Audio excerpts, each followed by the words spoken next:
Amado Padre Celestial, bendito eres Adonai. Te damos las gracias por este Shabbat, por este hermoso día. Damos las gracias por la oportunidad de estar reunidos aquí como hermanos. Te pedimos que nos guíes, nos des entendimiento de lo que va a hablar el hermano Daniel.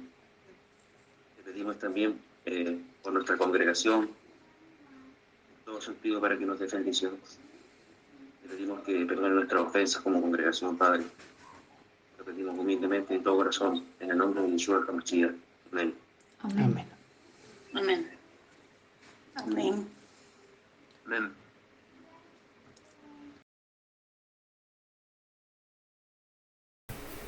Hoy vamos a estudiar una parábola. Por lo tanto, vamos a ir esta vez a los escritos de los apóstoles, ¿vale? Brit Hadash. Una parábola que es bastante conocida y que tiene que ver con un traje, con la ropa. La parábola del hallado sin ropa de boda, sin traje de boda, ¿vale? Se encuentra en Mateo capítulo 22. No sé si alguno de ustedes quiere hacer la lectura de esta parábola. Vamos a leerlo primero toda y después lo vamos a explicar verso por verso. Si alguno quiere hacer la lectura, pues agradecería. Bien, hermano Daniel. Dice, respondiendo Yeshua les volvió a hablar en parábolas diciendo, el reino de los Shamaín es semejante a un rey que hizo fiesta de bodas a su hijo y envió a sus siervos a llamar a los convidados a las bodas. Mas estos no quisieron venir. Volvió a enviar a otros siervos diciendo, decid a los convidados, he aquí he preparado mi comida, mis toros y animales engordados han sido muertos y todo está dispuesto. Venid a las bodas. Mas ellos, sin hacer caso, se fueron, uno a la labranza y otro a sus negocios. Y otros, tomando a los siervos, los afrentaron y los mataron. Al oírlo el rey se enojó y enviando sus ejércitos destruyó a aquellos homicidas y quemó su ciudad. Entonces dijo a sus siervos, las bodas a la verdad están preparadas, mas los que fueron convidados no eran dignos. Id pues a las salidas de los caminos y llamad a las bodas a cuantos halléis. Y saliendo los siervos por los caminos, juntaron a todos los que hallaron juntamente, malos y buenos, y las bodas fueron llenas de convidados. Y entró el rey para ver a los convidados, y vio allí a un hombre que no estaba vestido de boda, y le dijo, amigo, ¿cómo entraste aquí sin estar vestido de boda? Mas él enmudeció. Entonces el rey dijo a los que servían, atadle de pies y manos y echadle en las tinieblas de afuera. Allí será el lloro y el crujir de dientes, porque muchos son llamados y pocos los escogidos. Bueno, Bien. Gracias, hermanita Lilia. Esa es la última enseñanza, la última parábola que enseñó el Mashiach Yeshua, el Mashiach Redentor de Israel, antes de su padecimiento y muerte sobre el madero, ¿vale? Nosotros nos acercamos prácticamente a esta misma fecha. Estamos más o menos por la misma temporada cuando se compartió esta enseñanza, no mucho antes de su 14 de aquel Aviv, ¿vale? Esta parábola, la del banquete de bodas, que se encuentra en Mateo 22, verso 1 al 14, tiene mucho en común con la parábola de los invitados al banquete presentado en Lucas capítulo 14, verso 15 al 23, ¿vale? Es una enseñanza paralela. No sé si se trata de la misma, pero hay distintos detalles entre una y la otra, parece diferente, ¿vale? No los vamos a comparar porque nos vamos a centrar en lo que dice el Mateo antes que en Lucas, ¿vale? Siempre hay un orden de prioridades, siempre tengamos en cuenta lo que escribió Mateo y después Yohanan, Juan y luego Lucas y Marcos, ¿vale? Porque ellos fueron que escribieron de segunda mano, ¿vale?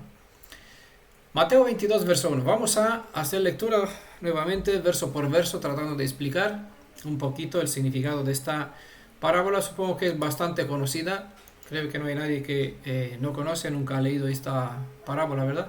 Creo que todos la conocemos.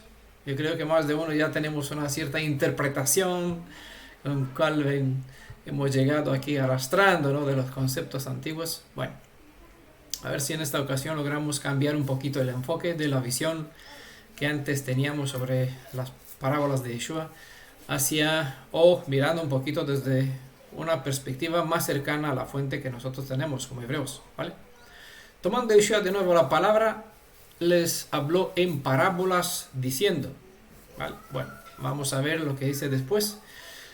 La palabra parábola viene de un término griego que es parábole y se refiere a presentar una similitud, ¿vale? Básicamente el término significa poner al lado, con el fin de comparar algo.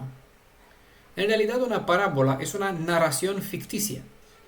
Así, en Hebreos capítulo 9, verso 9, la palabra griega parábola se traduce con símbolo o con figura, ¿vale? Por lo general, en una parábola se usan los elementos de la naturaleza o de la vida física con el fin de transmitir una enseñanza espiritual. Del mismo modo como sucede con un proverbio, en una parábola la persona escucha, es decir, hace shema, ¿vale? Un oído inteligente de lo que está oyendo y debe captar, su propósito es captar la idea de la analogía y recibir la instrucción de vida, ¿vale? Una parábola compara o pone al lado dos cosas de campos diferentes con el fin de elucidar lo poco familiar por medio de algo que es más familiar.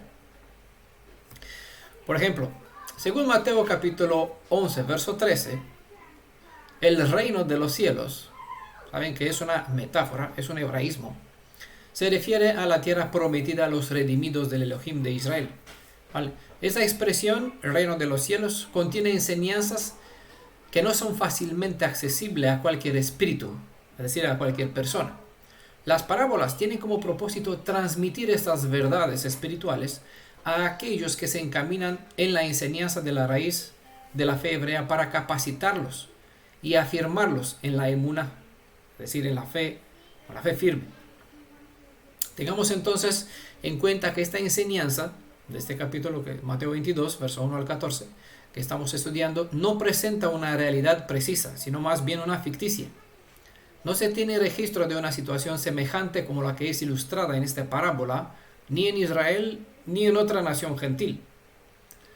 Se puede apreciar que el orden de los eventos que hemos leído, desde la invitación, reinvitación, ¿vale?, juicio, destrucción y muerte, seguida de una tercera invitación a gente distinta en clase social, es decir, otro juicio después y castigo, etc. Hay un orden que se presenta en esta parábola que no van, y se dan cuenta, no van compaginándose con el espacio-tiempo asignado para los preparativos y la consumación de una boda. Entonces la atención debe centrarse sobre el mensaje más que buscar seguir un orden de las cosas en la realidad física, porque la historia no es real, es fictiva. Antes de profundizar en esto, es como parecida a la parábola del Lázaro y el hombre rico que murió. Los dos, bueno, se encontraron en lugares distintos. Sabemos que la escritura no enseña esta realidad mística, ¿no? En realidad la persona que muere está bien muerta, no sabe lo que sucede, no hay un espíritu vivo que es consciente, ¿vale? Sí, leemos bien las escrituras, no nos importa lo que los demás, el judaísmo, el mesianismo, el paganismo, todos los demás, el cristianismo cree sobre el alma inmortal. Nosotros creemos lo que está escrito, y el hombre cuando vive, pues es vivo, cuando muere ya su idea de conciencia inteligente o de existencia cesa, hasta el día de la resurrección. Sí resucitará, ya que la resurrección no va a ser para todos. Shalom, hermanita Irina. Bueno, antes de profundizar en nuestro estudio, os pregunto si acaso se dan cuenta, por eso hemos leído al principio la lectura de todo este capítulo, ¿qué cosa falta en la historia de esta parábola? ¿Vale? ¿Qué cosa falta en esta parábola? ¿Lo han pensado algún momento, alguna vez? ¿Qué cosa? ¿Hay algo que falta? Lleguen los invitados. No, bueno, ya llegaron. No llegaron los que debían, pero llegaron algunos, ¿no? Los invitados no ¿La novia? Eso, exactamente.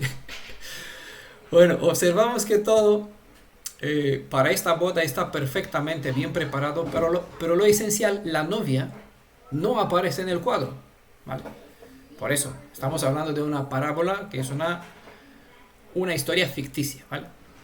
El intérprete que no tiene en cuenta, que estudia una parábola, es decir, una comparación entre dos cosas, buscando interpretar como si se hablaría de una historia real, olvida o ignora que sin ella, es decir, sin la novia, no hay boda que valga. Con este dicho estamos estudiando una historia que no ha sucedido, ¿vale? Pero es una anécdota, bueno, no sería creo que la palabra correcta, que contiene su verdad espiritual, y esta verdad es la que nos interesa conocer en esta ocasión. Bueno, hasta aquí el verso 1. Vamos a ir verso por verso como de costumbre cuando estudiamos serie de profecías al día, pero eso no es una profecías al día, es una parábola que nos trata de ayudar a comprender un poquito una realidad espiritual que a nosotros nos incumbe, nos importa más cuando estamos cerca de la convocación del Pesaj, ¿vale? Porque estamos a punto de acercarnos al momento de la redención del 14 de la Aviv, recordando lo que Jesús ya hizo para nosotros, pero nosotros rememoramos el evento o lo celebramos el Pesaj como una historia presente, tratando siempre de procurar siempre traer en conciencia o al presente los eventos del pasado para situarnos en aquel contexto y además tratando de entender qué es lo que sucedió, qué es lo que él hizo, ¿vale?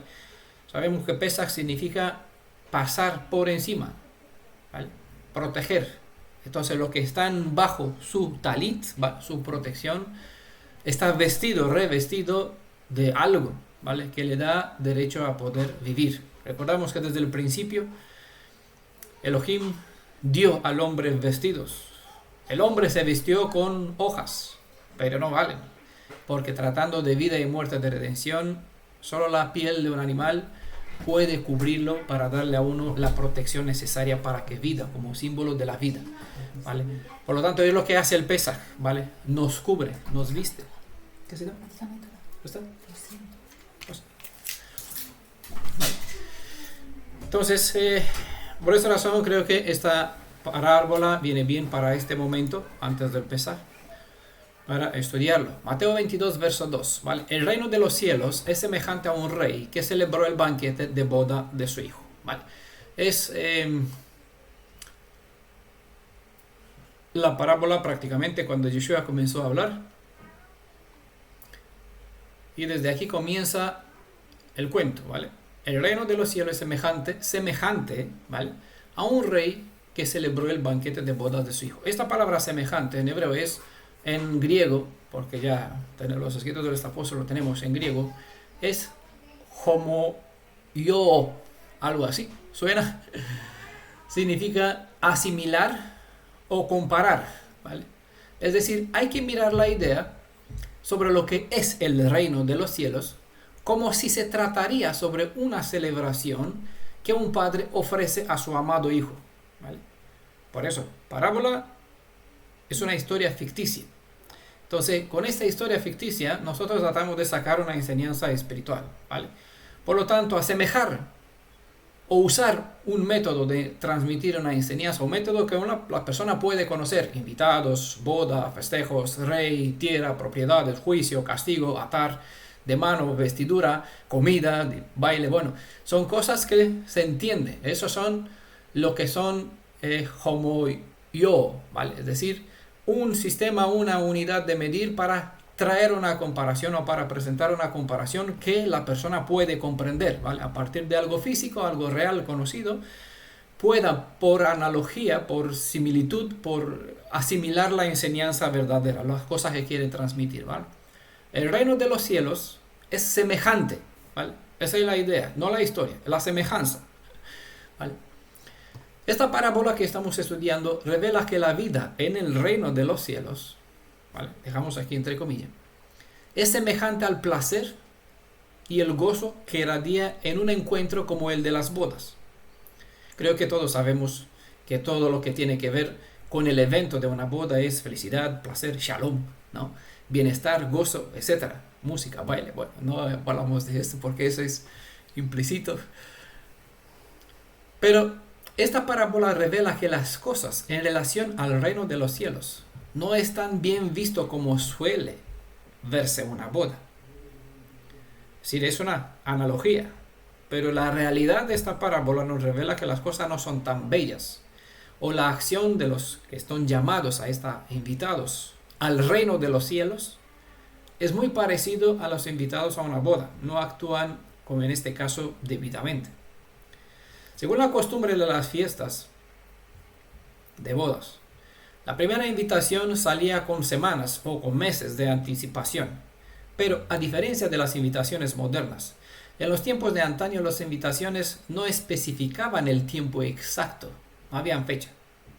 La tradición era que el tiempo establecido para el día de la boda era algo bajo la custodia del padre del novio. En un estudio que tuvimos aquí hace unos 2-3 años, hemos estudiado sobre la quinta convocación del Elohim de Israel, Yom Truach, es decir, el día de la aclamación, ¿vale?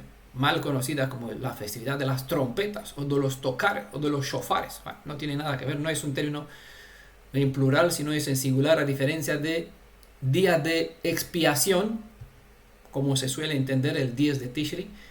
En realidad es día de las expiaciones, porque el Yom HaKippurim está en plural, ¿vale? Se presenta en la traducción al revés.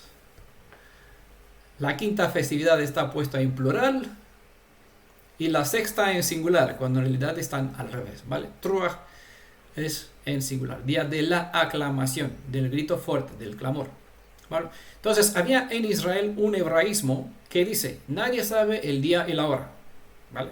Toda la explicación está en este estudio, que se llama, creo que Yom HaKesech, ¿vale? Hay 2 partes. El día escondido. O el día escondido. Esta afirmación tenía también que ver con el momento de las bodas, porque cuando un varón comprometido era preguntado, ¿cuándo será el gran día de tu boda? Pues el joven respondía, no lo sé. Mi padre tiene esto bajo su custodia o bajo su control, ¿vale? Porque era el padre del novio el que se encargaba de dar a conocer cuándo, el momento, porque él se ocupaba de todos los preparativos. Basta que aquellos que recibieron la invitación confirmen la asistencia independiente del tiempo, ya que, de todas formas, para aquel tiempo tenían tiempo, no como hoy cuando tenemos de todo menos tiempo. Ahora la gente dice, vamos a hacer un estudio, a escuchar, a estudiar. No tengo tiempo para eso. No puedo conectarme, estoy ocupado, estoy compartiendo con otros, no tengo tiempo para entrar en videochat, por eso estamos pocos. Bueno, la mayoría no tienen tiempo. Pero seguramente están haciendo otras cosas para sus cosas que haceres personales sí que tienen en cuenta, ¿verdad? Pero esa es la realidad. Muchos llamados, poco elegidos, ¿verdad? Pero esto lo tenemos que ver. La realidad presente nos muestra que la declaración, la decisión de Elohim es verdadera. Y lo que estamos viendo y viviendo, pues es una confirmación de esa realidad, ¿vale? Todos tenemos tiempo para todo. Pero cuando se trata de las cosas de Elohim, aquí pocos, ¿vale? Entonces, quizás con eso se explica por qué algunos se preguntan, a ver, estamos en la comunidad decenas, tantos, ¿por qué solo 20, 15? Ahora mismo estamos 15 personas, ¿verdad? ¿Qué hacen los demás? Bueno, estarán por aquí en las justificaciones de los que no se presentaron a la boda. Porque la situación no ha cambiado, ¿vale? El tiempo, sí, pero la enseñanza de esta parábola es la misma, para todas las generaciones, todas las épocas, hasta el presente. Cuando se establecía la fecha para la festividad, los siervos salían otra vez hacia aquellos que habían aceptado la invitación para informarles que todo estaba ya listo para comenzar los festejos. Los invitados, por ser súbditos del rey, además de que se habían comprometido por buena voluntad a asistir, tenían como deber en obligarse, como obligación, obedecer al rey en todas las cosas. Así que si el rey te invita a la boda Tú lo haces porque, bueno, voy a una boda, aquí, ¿no? Y si me invita el rey, un honor. Pero por encima, al ser tu rey, tu súbdito, debes obedecerle y hacerle caso. Incluso que después no te guste, ¿vale? Ese es el asunto. La gente cristiana se olvida de lo que es una parábola y van interpretando las palabras en base al concepto que suelen tener sobre la deidad, ¿vale? Eso es un principio aplicado generalmente a todos nuestros escritos. Se cree, por lo tanto, se interpreta que el rey en esta parábola es el papá del Mashiach, supuestamente el Elohim del Tanaj, ¿vale? Y el Mashiach aparece como hijo para quien se prepara la boda, según la interpretación de cómo suena o de cómo ellos quieren entender de esta parábola, ¿vale? El reino de los cielos es semejante, ¿vale? Que hemos explicado el sentido, asimilar o comparar dos cosas, a un rey que celebró el banquete de bodas a su hijo. Ah, claro, el rey, el que se reveló en el Antiguo Testamento. El hijo, el que vino aquí en el Nuevo Testamento. Es la interpretación. La boda, bueno, no sabemos la esposa qué hace, por dónde anda, pero aquí hay una boda. Y eso es que vamos a ir al cielo. Bueno, es la interpretación básica que por lo general se conoce. Pero vemos aquí dos tipos de invitaciones, de invitados, más ninguna novia, como hemos dicho, dispuesta a unirse en matrimonio. Claro, nunca se habla aquí de la novia. Entonces, la interpretación es subjetiva y solo aprovechan lo que les cuadra para lo que se suele creer, ¿vale? Bueno, nosotros no vamos a comparar, ocuparnos de lo que los demás creen, sino que vamos a lo nuestro tratando de sacar provecho de una realidad que no suele resultar tan familiar a los que leen la Biblia. Si vamos por la mera interpretación de las palabras, y si queremos tener en cuenta los principios hebreos, entonces se puede interpretar que el rey es el Elohim del Tanaj, quien en realidad sabemos, y lo hemos probado en decenas de estudios comparativos, que es Yeshua mismo, en su naturaleza espiritual, como Ben Elohim, ¿vale? Ben Elión. Esta sería una explicación comparativa sencilla, ¿vale? Pero obviamente hay una explicación más laboriosa, que no la voy a explicar en esta ocasión, pero esa es la explicación más sencilla, ¿vale? El rey de la parábola, siguiendo el concepto de leer de forma literal lo que declaran aquí las palabras, ¿vale? El reino de los cielos es semejante a un rey que celebró la boda, ¿vale? Bueno, entonces el rey es el Elohim del Tanaj, pero en este caso sabemos que es Yeshua. El Elohim del Tanaj no es su hijo. Entonces, si vamos a tener en cuenta el sentido literal, pues tenemos que verlo desde esta perspectiva. Desde esta perspectiva, esa es la explicación más sencilla, ¿vale? Como sabemos, el reino de los cielos, esta expresión es un hebraísmo que se refiere a la propia tierra que ha sido una vez propiedad, que ha sido entregada como propiedad ocupada por la suma de los 12 tribus reunidos en un reino completo, ¿vale? Es el territorio que ha sido dado a Israel como tierra propia. Entonces, cuando se habla de este concepto del reino de los cielos, nunca en nuestro pueblo la expresión se refiere a un lugar donde moran los seres espirituales o los llamados Elohim, sino que el reino de los cielos siempre se refiere a la tierra de Israel y está vista en su estado más próspero en cual puede ser vista. Según el Tanaj, la expresión hijo, en este caso del gran rey, es un título exclusivo para el mismo pueblo de Israel. A fin de cuentas, como sabemos, todos los hijos de Israel es o debe ser hijo de Elohim. Entonces, el concepto de boda siempre ha enfatizado el retorno a las condiciones del pacto donde el Elohim de Israel se presenta como novio e Israel como novia. La boda hace recuerdo al hecho del bienestar que es prometido al pueblo hebreo ya redimido que ha ingresado en el vínculo del pacto y por lo tanto es el beneficiario directo de todas las bendiciones que puede proveer el novio, que en este caso es el Elohim viviente.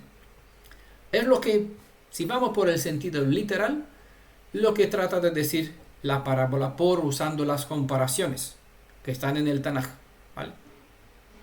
Entonces la idea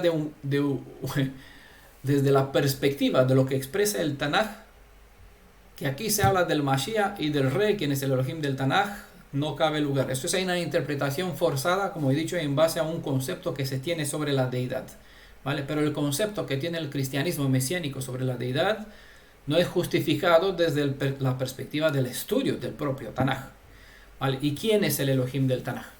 ¿Vale? Para más detalle tenemos bastante serie para los que quieren profundizar más, para saber por qué el rey de esta parábola, si fuera siguiendo la pista literal, se refiere exclusivamente al Elohim del Tanaj, que en este caso es Yeshua, ¿vale? De ninguna forma a su padre. Mateo 22, verso 3, dice: envió a sus siervos a llamar a los invitados a la boda, pero no quisieron venir, ¿vale? Obviamente aquí no se dice que ya hubo un envío donde a ciertas personas se le entregó una carta. Vamos a tener una boda, ¿vienes? Sí, voy a venir. Entonces queda anotado aquí. Cuando llegó el momento de declararse la fecha de la boda, pues aquí donde los invitados fueron a llamar a los que aceptaron, ¿vale? Y cuando los llamó, los que aceptaron venir, pues no quisieron venir. Esa es la realidad. Bueno, la realidad espiritual en cual se da el contexto del reino de los cielos. Como hemos notado en un sinfín de ocasiones, es el Elohim de Israel el que toma la iniciativa en dirigirse hacia el ser humano, y si no fuera porque Él nos extendió su mano abierta, ¿vale? Ese es el símbolo pictográfico de la consonante hebrea Yod, ¿vale? Si no fuera porque Él nos extendió una mano abierta, nadie podría entrar para beneficiar de las condiciones del pacto, que en este caso se presenta como la celebración de una fiesta, ¿vale? Las bendiciones están en Deuteronomio 28 y muchos otros lugares, pero aquí en Deuteronomio 28 están las bendiciones y las maldiciones. El que va obedeciendo las condiciones del pacto, pues vivirá en gozo, teniendo todo lo que necesita, como sintiéndose como en el placer de una boda. Como se puede apreciar, el rey es soberano, mas no obliga a nadie, sino más bien los invita al placer, ¿vale? No les obliga, porque no puede obligar a nadie a salvarlo, a redimirlo, a darle bien. Te puse por delante la vida y la muerte, elige la vida, ¿vale? Es la misma acción que aquí se ve en esta parábola, donde se ve la iniciativa del rey soberano. La parábola pues revela la verdad revela una verdad donde no hay lugar alguna para lo que es llamado predestinación, ¿vale? ¿Por qué? Porque en este caso deberían decir, no tendría el poder de elección. Les mandó la invitación, aceptaron porque claro eran súbditos, pero cuando los llamó a los invitados no quisieron venir. En el caso de una predestinación no existe libre albedrío, ¿vale? No pueden decir no, deben obedecer porque no le queda más, no pueden, no tiene alternativa, no existe. Entonces esta parábola nos enseña esta verdad, una de muchas verdades. En este caso es una parábola que desmonta o está en contra del concepto que se tiene sobre la predestinación. Uno mismo puede aceptar o no la invitación. Eso es libre albedrío. Voluntad en tomar decisiones en cuanto al rumbo del destino que elegimos tomar, ¿vale? La voluntad de uno decide ir de boda y así mostrar respeto al rey por ser no solo un mero súbdito, sino también un amigo. También puede mostrar rechazo y por ende desprecio a la mano extendida, abierta, que el Elohim de Israel la ofreció a ser traspasada, además, para la redención de aquellos que fueron invitados a disfrutar de lo mejor. El rechazo en este caso es sinónimo de muerte, porque una persona que no aprovecha lo que el Elohim de Israel le ofrece queda a la suerte de la destrucción. Una persona que no tiene redentor pagará con su propia vida por sus propios pecados. La paga del pecado es la muerte, ¿vale? Hemos dicho, el pecado no se perdona. La persona se perdona cuando tiene un redentor, ¿vale? Un sustituto. Esto es rechazar la invitación. Este acto es igual a elegir la destrucción. De buena voluntad, ¿vale? El verso nos revela la magnitud del Gesed, que es la misericordia del Elohim de Israel, en invitar a alguien al gozo de una boda. Pero también nos revela la maravilla de la indiferencia y rechazo de la invitación de parte del hombre invitado. ¿Vale? Por eso hay libre albedrío. ¿Quiénes son los invitados? Básicamente esta enseñanza estaba dirigida a los principales sacerdotes y ancianos del pueblo de Israel. ¿Vale? Según se evidencia en el Salmo 82, la suma de los dirigentes de Israel son la asamblea sobre y en medio de cual Adonai gobierna. Por medio de esos dirigentes, el Elohim de Israel gobierna sobre todo el pueblo hebreo. Si la cabeza obedece al que es cabeza, todas las cosas van bien, el pueblo va bien. Cuando las personas, los dirigentes, no obedecen las leyes del Elohim de la Torah, dice que el pez se estropea desde la cabeza, ¿no? Algo así, algo parecido está el dicho, ¿no? Entonces está escrito en los libros de los reyes, todo el pueblo hacía el mal, porque el rey hacía el mal. En Malaquías, capítulo 2, verso 7, se deja evidente que el sacerdocio en Israel era el portador de la verdad, de la emet, ¿vale? Y eran las personas autorizadas por el cielo en enseñar la palabra del Creador a los hijos de Israel. Porque ellos, como dice en el Tanaj, en la Torah, se le entregó el rollo de la Torah para que lo custodie, y por eso fueron diseminados entre los tribus de Israel. No tenían propiedades como todos los demás tribus, sino que fueron diseminados para que los demás del pueblo los sustenta, ¿vale?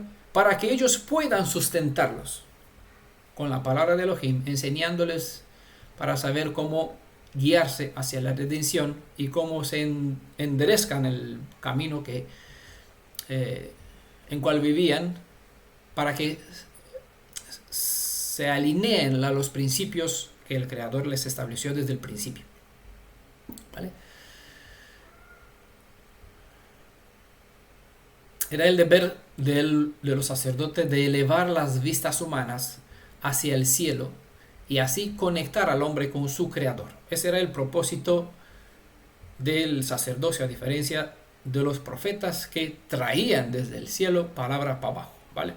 Los sacerdotes elevaban desde abajo hacia arriba y los profetas de arriba hacia abajo. Esos eran los dos brazos o las dos piernas en base a cual se guiaba a Israel, siempre teniendo esta conexión, ¿vale? De aquí que Yeshua es el Yod de abajo y el Yod de arriba, el que conecta la tierra y conecta el cielo con sus dos manos, ¿vale? Es el símbolo que lo representa mediante la consonante Aleph, ¿vale?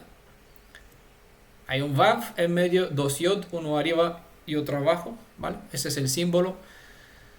Yeshua fue traspasado a fin de que con su mano conecte el cielo con la tierra, ¿vale? Es un símbolo de la redención. De ninguna forma la consonante Aleph describe al papá del Mashiach, como se interpreta entre los tres sismos, sino que por exclusividad la consonante Aleph describe a Yeshua. En la parábola anterior a esta, se encuentra en Mateo capítulo 21, verso 33 al 45, es la parábola de la viña, de los labradores de la viña. Sabemos en el Tanaj que se presenta que la viña fue plantada por el Elohim, por el Creador, ¿vale? Y esta viña que fue sacada de Egipto, plantada en una tierra especial, ¿vale? Es Israel, ¿vale? Donde Adonai la rodeó con su palabra, con una valla protectora que es la Torah, le bendijo con su espíritu, ese es el río de agua, y también le puso el templo, hizo la morada en medio del pueblo, ¿vale? Y debía dar frutos buenos. Pues en la parábola anterior a esta, que está en Mateo 21, 33, 35, se presenta que hay unos labradores, ¿vale? Aquí los dirigentes de Israel eran los administradores de la finca. La finca o el viñedo es el pueblo hebreo. Y la cosecha esperada debería ser el buen resultado de una obra donde el esfuerzo de los labradores iba a mostrar una primicia de frutos en justicia y verdad. Es una parábola paralela a la de los invitados a la boda. El mensaje va dirigido a la misma clase de personas donde la respuesta es semejante y el resultado de la negación parecido en las dos parábolas, ¿vale? Entonces es como una misma parábola, pero en dos, una misma enseñanza, pero en dos parábolas, ¿vale? Dicho así. Se dirige a las mismas personas. Se suele interpretar en las redes cristianas que aquí, en esta parábola de Mateo 22, se habla de todos los judíos en general, que no recibieron al Mashiach. Pero esta es una opinión preconcebida y de mala interpretación de un texto sacado de su contexto histórico. A aquellos que les encanta la doctrina del reemplazo, solo les gusta leer, o citar, mejor dicho, lo siguiente: vino a los suyos, mas los suyos no lo recibieron. Lo que dice Juan 1, verso 11. Así que creen lo siguiente: el Mashiach vino a los judíos y ellos lo rechazaron, y por lo tanto, por gracia nos eligió a nosotros, y Israel espiritual. Pero esta no es la verdad. La suma de las evidencias muestra en todos los escritos de los apóstoles que todo aquel Yehudim quien creyó en Yeshua volvió por derecho a ser llamado nuevamente hijo de Elohim, según declara el siguiente verso de capítulo 1 de Juan, el verso 12, que nunca se suele leer, porque obviamente si lo leerían los que creen en la doctrina del reemplazo, pues esto contradeciría lo que ellos eligieron creer, ¿vale? Las pruebas confirman que multitudes de judíos creyeron y siguieron a Yeshua. Por ejemplo, está en Juan capítulo 2, verso 23, Juan capítulo 4, verso 50 al 53, capítulo 8, verso 30, capítulo 11, verso 42 al 57, capítulo 12, verso 11. ¿Vale? Hay muchos versos donde hay evidencia de gente hebreas, judíos o de los tribus de Israel, que creyeron en Yeshua. Había dirigentes en Judea creyentes en Yeshua. Juan capítulo 12, verso 42 al 43 lo muestra. Sí, por temor al hombre no lo revelaron. En tal grado llegó la gente a creer en Yeshua que los fariseos temían que por sus posiciones y que esta acción de que la gente pasó a creer en Yeshua iba a traer el ejército romano para destruirlos. Porque claro, todo decía que Mashiach es el rey. Entonces no puede haber un rey mientras hay aunque Judea tenía el rey a Herodes, ¿vale? Pero Herodes fue puesto con la misericordia de Roma. Entonces si hay un rey real de los judíos, porque Herodes no era judío, era idumeo de los edomitas, descendiente de Esaú, ¿vale? Si hay un rey real de la casa de Judá, pues tendría un problema, porque los judíos se rebelarían en contra de la autoridad. Y eso, claro, traería guerra de parte de los romanos, pensando ellos. Después de la resurrección de Yeshua, en el primer Shavuot, hicieron Tevilá unos 3.000 Yehudim. Bueno, israelitas, perdón, no sé si eran de la casa de Judá o porque esos 3.000 son personas que llegaron de unas naciones extranjeras, ajenas, gentiles, volvieron al templo según la costumbre, la tradición de regresar 3 veces por año, ¿vale?, a traer las primicias, y aquí escucharon el testimonio, la buenas nuevas, la Beshorah HaTovah que presentó Kefa, ¿no? Shaul, Juan, en esta ocasión aquella convocación de la Aviv, ¿vale? De Shavuot. Bueno, en aquel contexto 3.000 israelitas hicieron Tevilá en el nombre de Yeshua. Y en breve, declaran los escritos, pasaron a ser 5.000 según Hechos capítulo 13, verso 48. También está escrito que incluso muchos de la partida de los fariseos pasaron a creer en Yeshua de una forma pública. Ciertas evidencias están en Hechos capítulo 15, verso 5, capítulo 17, verso 12, capítulo 18, verso 8. ¿Vale? No siempre fueron los mejores, pero es una evidencia que pasaron a crear y a mostrar abiertamente que creen, al menos aceptaron de forma teórica la invitación. ¿Vale? Mateo capítulo 22, verso 4 dice: envió todavía otros siervos con este encargo, porque rechazaron el primer llamado. Decida a los invitados. Bueno, esa es la tercera vez. ¿Vale? Recordamos, la primera vez les mandó la invitación. ¿Quieres venir? Sí, voy a venir. Vale, pasó el tiempo. Y le dijo, ya vengan, está lista la comida. Pues no venimos. Pues envió todavía otros siervos con este encargo. Decida a los invitados, a los que aceptaron. Mirad, mi banquete está preparado. Se han matado ya mis novillos y animales cebados y todo está a punto. Venid a la boda. ¿Se dan cuenta que si fuera una historia real, la comida ya preparada no puede esperar a los invitados? Para que si contamos el tiempo que ya un enviado tiene que ir a saber dónde está la persona invitada, hasta que vuelve, hasta que otra vez pues se enfría la comida, ya no... Vale, pues esto lleva tiempo. Por eso es una parábola. Este es uno de los versos donde la mayoría de los intérpretes coinciden.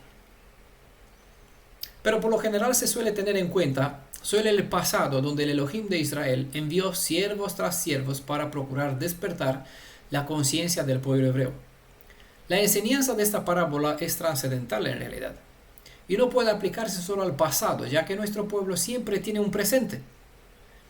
En Rumanía, por ejemplo, hay ciertas personas que cuando les estoy hablando de los principios de la fe hebrea, hablamos de convocaciones, de Sukkot, de esas festividades que celebramos, preguntan, ¿eres de rito antiguo? ¿De rito viejo o antiguo? Yo digo, ¿cómo es eso? No existe un rito antiguo, porque Israel siempre es presente. Pero en la mente de las personas, bombardeada con el concepto del Nuevo Testamento, siempre ven, esto de aquellos. Tú eres de aquellos, quedaron en el pasado, cuando se mataban los animales, eres de aquellos. Entonces le tengo que explicar, hacerle razonar, no hay un pasado, no hay un rito antiguo, porque Israel es presente, no se quedó en el olvido, siempre existe. Por eso no podemos hablar de convocaciones del pasado. Con cada avance hacia el futuro, queda atrás un pasado, ¿vale? Siempre que investigamos nuestro pasado, podemos observar el rastro de multitud de siervos enviados para cada tiempo presente. A lo largo de nuestra historia, cada generación ha habido personas que han exaltado el nombre del Mashiach Yeshua. Ellos son los testigos de generación en generación que la luz de la verdad nunca se ha apagado en medio de nuestro pueblo. Y no hablamos del cristianismo, hablamos de la fe, al menos que se conoce como los judíos, ¿vale? Por aquí, entre los archivos, tenemos una lista con 12 rabinos famosos en sus épocas, creyentes en Yeshua, que manifestaron su fe en Yeshua, ¿vale? Son testimonios de personas que siempre han mostrado, no Jesús, no tal, no fulano, no sé cuánto, Yeshua es un nombre verdadero y real, ¿vale? En la Tanaj se describe el reino de los cielos. Recordemos que no estamos estudiando el caso de una boda común, sino el contexto de cómo se darán los eventos en relación al reino de los cielos. También recordemos que Yeshua dijo antes de partir para con su Padre, iré para prepararles un lugar. Juan 14, verso 3, ¿verdad? Este lugar es descrito como el reino de los cielos, pero es la Tanaj donde se dan los detalles de cómo va a ser todo el estado interior y exterior de este lugar. En ese sentido, más detalles pueden escuchar en nuestra serie que se llama Profecías al Día. Hay una lista en nuestro canal de YouTube. Dentro de lo que llamamos los caminos de Adonai, los preparativos para este festín ya están preparados desde tiempos lejanos, mucho antes de que se plantee el caso de que Israel falle su propósito para cual fue llamado de entre las naciones. Pero para la perspectiva de los creyentes en Yeshua, ellos todavía veían en Israel, el Israel restaurado, como algo lejano en el futuro. Esa es la razón por cual Yeshua dijo, os prepararé un lugar y luego volveré para con ustedes. Para la sana comprensión de las realidades espirituales, siempre debemos tener en cuenta el presente y el futuro. Y esto visto desde la perspectiva, y el visto desde la perspectiva nuestra y desde la perspectiva del Creador. Siempre tenemos que tener en cuenta esas dos visiones. Para Adonai, nosotros ya vivimos en la bendición porque Él puede ver el futuro como el presente. Pero nosotros vemos las promesas de la redención como algo por venir. Las parábolas tratan de presentarnos una realidad vista desde las dos perspectivas, las del hombre y las del Elohim. Se han matado mis novillos y los animales cebados. Es decir, que para él no hay sorpresa. Todo está planificado según el diseño de la redención y de la restauración. Los animales cebados hacen referencia a todo el proyecto que tiene que ver con el despertar de Israel. Contienen los detalles donde los valles serán llenadas y los montes reducidos a un camino plano hasta las piedras quitadas de este camino, como se ilustra en Isaías capítulo 57, verso 14. Las bestias, declaran sobre ellas, serán quitadas de en medio de esta senda y los eventuales enemigos mantenidos al margen a fin de que aquellos hijos de Jacob que se disponen a emprender el camino de vuelta a sus raíces puedan volver en shalom, mientras tanto pueden disfrutar de una mesa con manjares extendida en el desierto. Salmo 78, verso 19, lo ilustra, que Adonai sí puede hacerlo. Lo hizo en el pasado, dándole por 40 años comida de los ángeles, como está escrito, incluso carne, y no les faltó agua en medio del desierto. Lo único que se requiere es confianza y disponibilidad en emprender el camino hacia el banquete. ¿Vale? Algo como en el caso de Mefiboshet, que lo único que necesitaba es decir, sí, iré, obedeceré, iré al palacio, porque me llama el rey. ¿Vale? Eso es la diferencia del caso bonito de Mefiboshet. A diferencia de esos invitados, que dijeron, no venimos, como si le harían algo malo allí. Todas las generaciones de Israel han tenido la oportunidad de encaminarse hacia este momento. Recordemos que la clave en esta parábola no es el tiempo, sino las acciones. Para el Elohim y Rey de Israel, cada hijo suyo que ha decidido acudir a esta boda, independiente del tiempo en cual ha vivido cada uno de ellos, él lo ve en su presente. ¿Vale? Para la mayoría, este presente va a ser dentro de 1000 años, o 2000, 3000, bueno, quién sabe. Uy, ¿qué sucedió? Un segundito.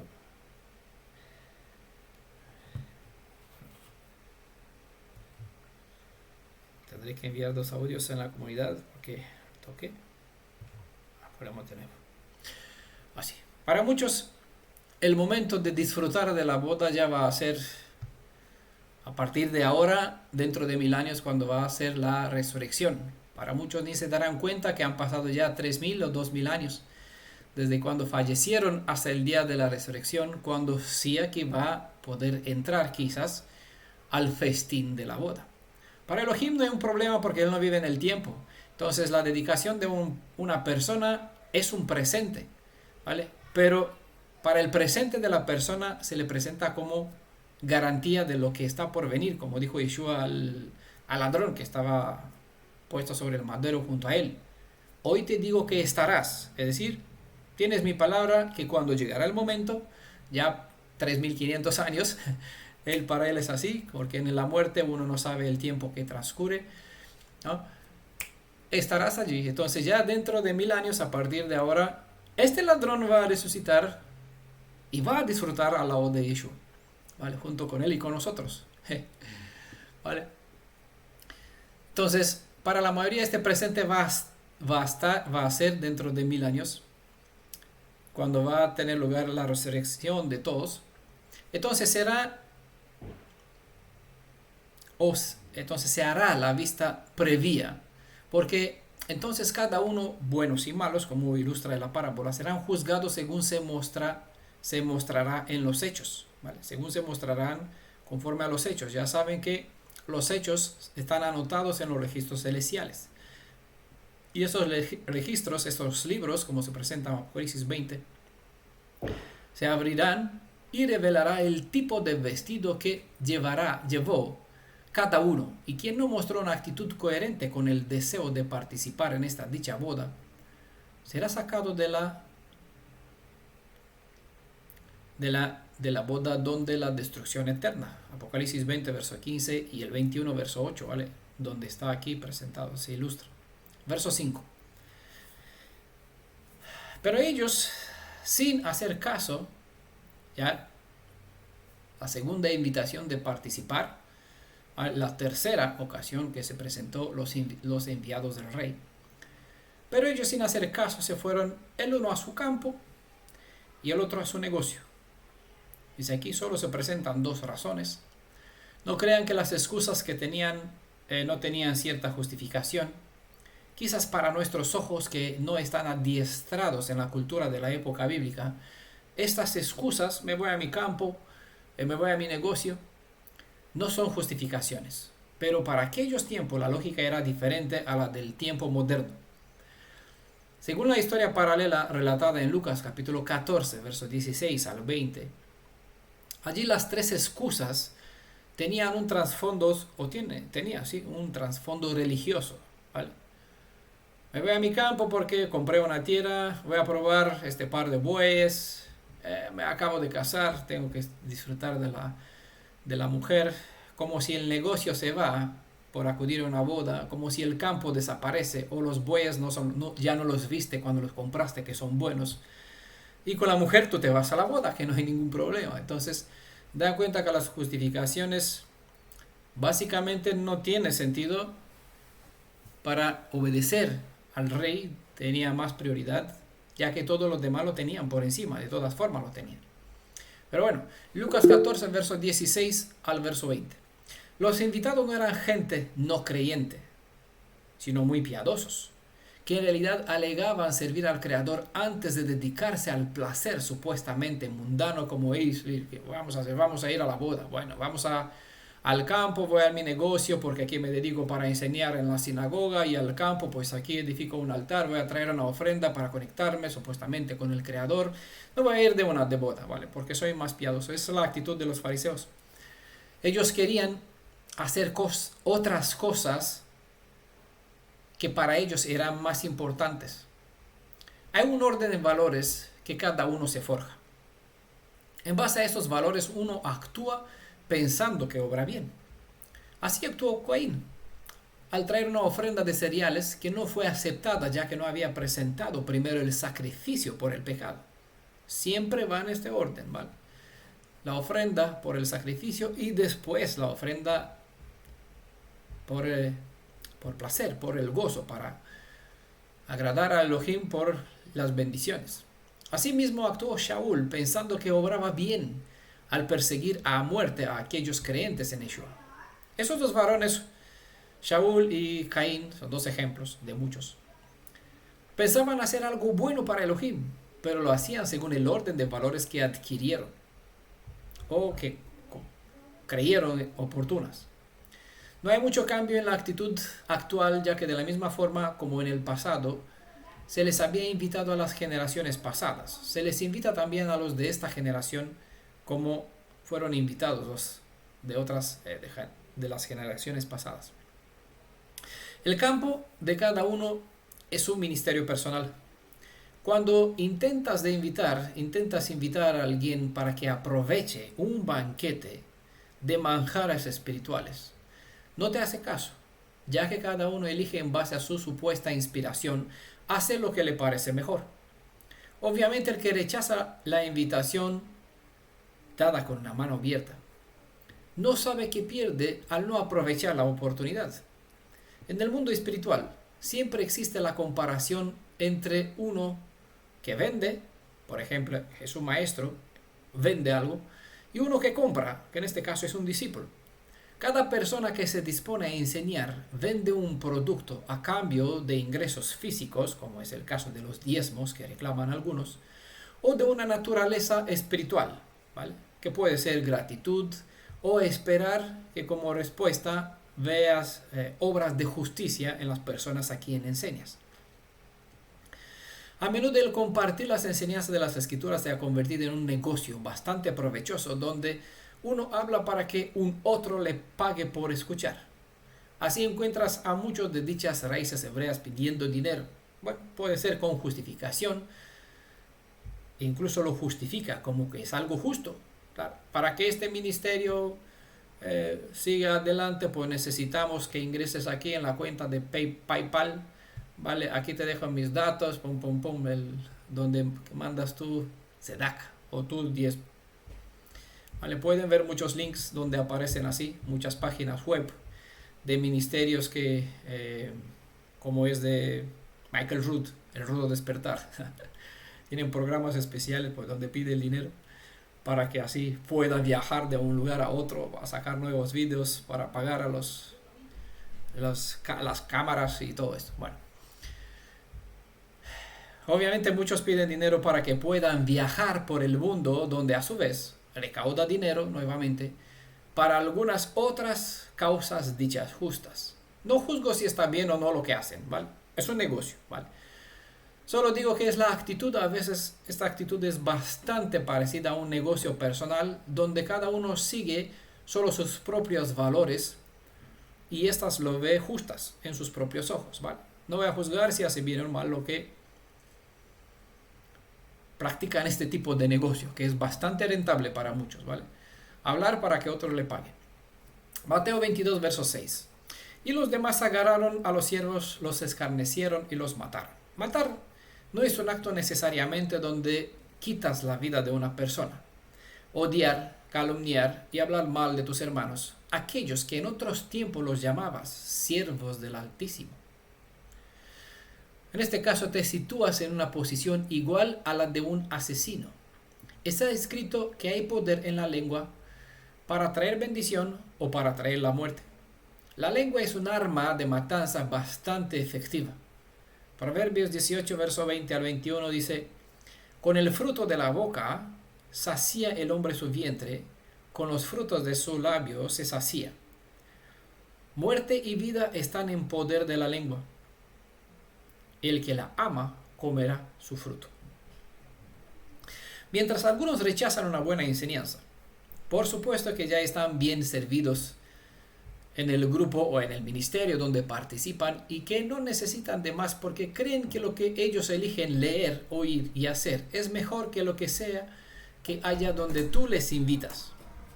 Otros deciden arrematar de lleno en contra de los emisarios de las buenas nuevas. Aquí es donde ven el espíritu de burla, desprecio y asesinato. ¿Vale? Hay dos tipos de personas que... Bueno, hay tres. Hay quien te hace caso, ¿vale? Por bendición. Pero la mayoría de las personas o alega, yo tengo mi negocio, yo tengo mi ministerio, yo voy a el grupo Gozo y Paz, yo voy con los 119, MS Shalom, yo voy por aquí, como algunos por aquí alegan, ¿vale? Entonces son la gente que siguen va con su tierra, va con su negocio, y hay también los burladores, los puedes ver por las redes de Facebook cuando compartes algunas cosas. Hay de la Torah, no lo recuerdo, hay un ministerio. ¿Torah oral? No. Torah oral, no. Torah, algo así. Me falta, no recuerdo ahora el nombre. Es un movimiento en ministerio donde ciertas personas pues profesan un odio así descarado en contra de Yeshua, declarándolo de una forma colgado, Yeshua. Obviamente ignorante en cuanto la diferencia entre un nombre y un acrónimo. No tienen disponibilidad para razonar en nada. Simplemente arremata en contra de todo lo que muestra creer en Yeshua, ¿vale? Eso es un espíritu de asesinato, de desprecio, de burla, que lo pueden encontrar, lo pueden ver por las redes. Mateo 22, verso 7 dice: se airó el rey y envió sus tropas, dio muerte a aquellos homicidas y prendió fuego a su ciudad. ¿Vale? Por lo general la gente suele leer esto para el pasado, nunca lo ve para el presente. no lo ven para el futuro, no lo aplica a la gente que vive hoy, que tratan de la misma forma, actúa hoy día con las mismas excusas, porque siempre leen conceptos de los antiguos, de ritos viejos, de los judíos, ¿vale? O lo interpreta para los cristianos, ¿vale? Como vamos a ver. Los reyes del Oriente eran dueños de las vidas de sus súbditos. No se explica cómo es posible que dichos invitados no acepten la invitación de su rey, porque la palabra de un rey era igual a una orden. Pero hemos dicho que estamos estudiando una parábola, es decir, una historia ficticia cuyo fin es enseñarnos ciertas realidades espirituales que de otra forma no es fácilmente comprendidas mediante una sencilla vista. Por ejemplo, en el libro de Isaías se describe el ejército de los medos se describe como el ejército de Adonai, dispuesto a destruir Babilonia, diciendo: yo mando mi ejército, dice Adonai, consagrado para la guerra, y llamo a mis valientes para ejecutar mi ira. Está hablando del ejército de los medos, ¿vale? Quien en este caso fue usado para destruir a Babilonia, castigar a Babilonia. Isaías capítulo 13, verso 1 al 15, ¿vale? La historia de Shiloh y la de la destrucción de los templos en Jerusalén es una evidencia bastante clara en cuanto a juicio y castigo. En todos estos casos, los ejércitos enemigos de Israel fueron herramientas que el cielo usó con el fin de procurar hacer a Israel entrar en razón, para endegar el propósito del juicio que le sobrevenía. En un caso concreto, el mensaje sobre esta destrucción es mejor evidenciado en Mateo 23, verso 38 y el capítulo 24, verso 2. El rey que envía sus ejércitos para que maten a aquellos homicidas e enciendan la ciudad, sobre todo parece describir un conjunto de elementos alegóricos que trataba sobre la destrucción de Jerusalén, que tuvo lugar en el año 70 mediante el Tito.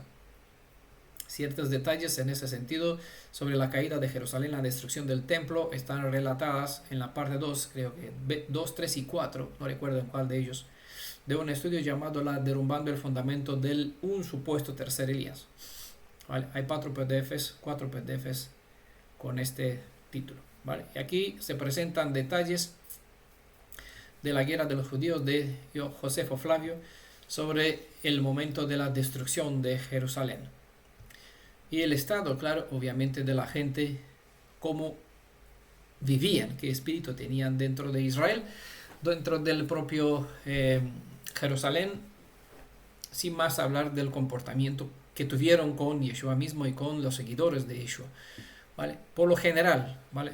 Aquí Josefo Flavio describe la actitud general de los del pueblo judío que se comportaba, que no esté burladores, asesinos. Bueno, les recomiendo leer la historia.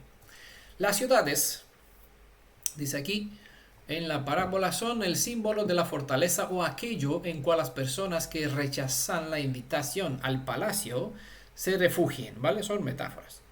Todos aquellos en o con cual uno se escuda para justificarse será quebrado, destruido, reducido a ceniza. Esa ciudad destruida puede ser su propia justicia, su propio yo, su confianza ciega en su líder, su dinero, su bienestar, sus valores, su ministerio, su congregación o sus obras, etc. ¿Vale? Según declara las Escrituras, las tropas, habrán tropas, dará muerte a los homicidas y obviamente prenderá fuego, lo que dice por el Tanaj, a todo arma de guerra, a toda fortaleza, a todo lugar de refugio, a todo torre alto, donde la gente tiene su confianza en carro y caballo, donde pone su confianza en lugar de Adonai. Todo lo que no se edifica con y para Adonai será destruido, reducido a ceniza. Mateo 22, verso 8, cuando entonces dice a sus siervos: la boda está preparada, pero los invitados no eran dignos. El reino es donde está el rey, y el cielo está donde sea el soberano. Como está escrito en Malaquías capítulo 3, verso 1. El rey Mashiach entró en su templo, así que el reino de los cielos estaba entre ellos y ellos no lo veían. Y ellos no se enteraron de nada. De aquí vino las palabras, los invitados no eran dignos. En Mateo capítulo 10, verso 38, se declara que digno es aquel que está dispuesto a seguir al Redentor de Israel. En 2 Timoteo capítulo 2, verso 11, se declara que el mensaje de las buenas nuevas hace digno al que la cree. En Salmo 19, verso 7, se alude que aquel que confía en el mandato de Adonai se convierte en digno, porque digna es la palabra de Elohim. Dicho esto, aquel que rehúsa creer en el rey que el rey puede invitarlos a una boda. Aquel que rehúsa aceptar que se les invita y rehúsa venir al palacio mostrando confianza, rehúsa mostrar confianza sí, en la invitación del gran rey, en realidad revelan que no lo siguen, no creen su palabra y que no están dispuestos a obedecerle. ¿Vale? Uno puede decir, sí, voy a entrar en la Tevilá, voy como dijeron nuestros padres al pie del monte Sinaí, sí, vamos a hacer todo, vamos a guardar. Pasaron 2 semanas, Moisés subió para recibir las 2 tablas del pacto por escrito y tuvo que volver porque ellos ya estaban de fiesta delante de un toro. Es esto Elohim, lo acabas de escuchar. ¿Vale? Escuchó el mismo creador diciendo, no te hagas Elohim de plata, de oro, imágenes para rodearlos.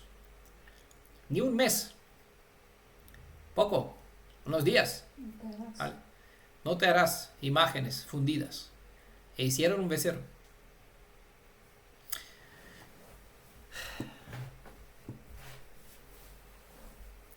Así están muchos que hoy día entran en las filas de las sendas hebreas.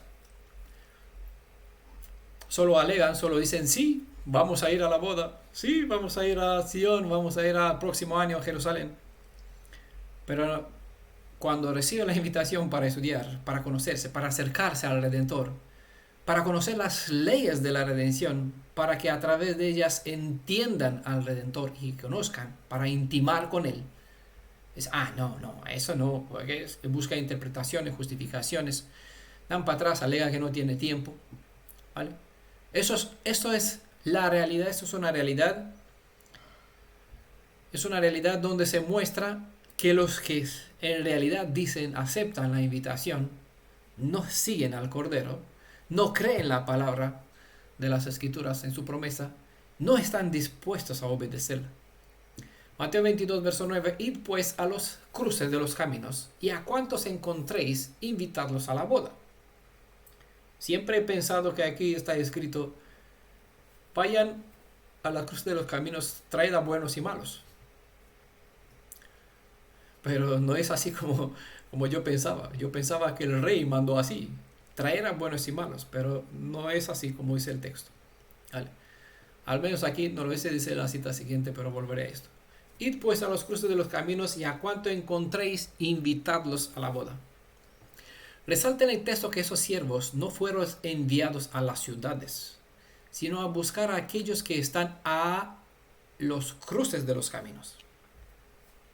Es como decir, no busquen a los sanos en sus propios ojos, ya que esos están escondidos tras una aparente y segura ciudad amurallada. La gente que se ve sana espiritualmente y físico no necesita de enseñanzas regeneradoras para el espíritu, ya que se ven bien en sus ojos.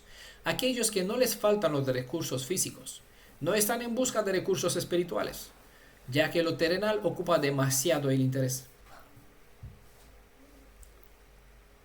Todo lo que hace esperar al rey son indignos, sí, es lo que dice el texto. Se han preguntado, ¿quiénes serán estos que podrían estar en los cruces de los caminos? ¿Y por qué invitarlos a ellos? Claro, conocen, supongo, la interpretación cristiana.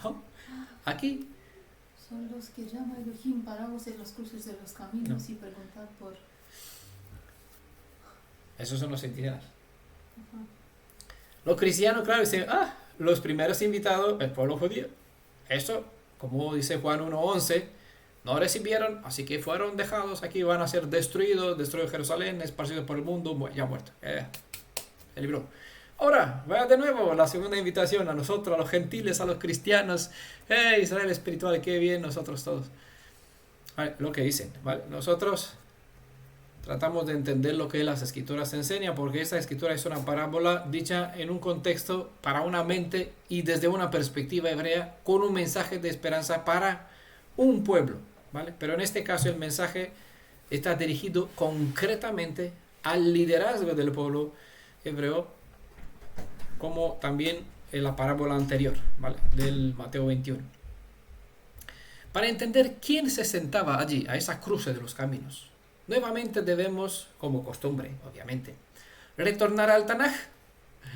No, vamos a ir a la iglesia Esperanza de no sé dónde para preguntar al pastor qué dice aquí, qué quiso decir aquí esta enseñanza. No, vamos al Tanaj, porque Tanaj es la fuente o la base de todo entendimiento para cualquier escritura del Brit Hadash. En Deuteronomio capítulo 15, verso 21, encontramos la evidencia de una discapacidad como defecto. Dice, si el macho primogénito, ¿se entiende?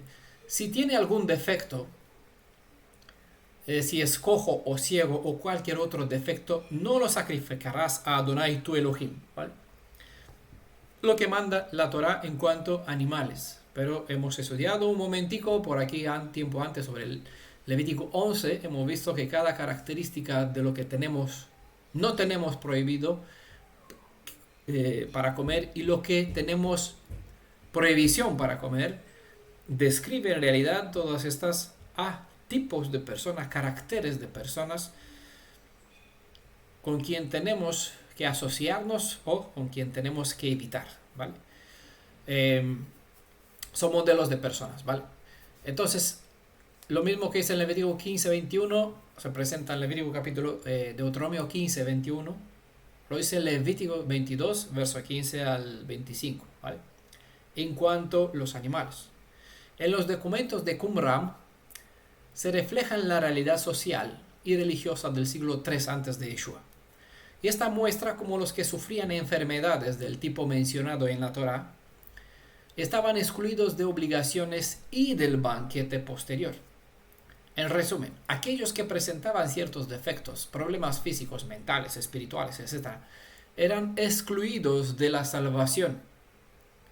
En contraste, se puede leer que una persona que puede entrar en el templo debe estar perfecta desde la perspectiva físico-espiritual. De lo contrario, no tiene permiso para acercarse a las cosas sagradas. Igualmente, Levítico capítulo 22, versos 17 al 32, se refiere a los varones, a las personas, y da una serie de características de cómo tienen que ser perfectos, ¿vale? Entonces, desde este punto de vista, acomodado a la visión rabínica, todos los demás en Israel eran vistos como personas ingratas. En aquella época, una persona que sufría una discapacidad era doble veces marginada.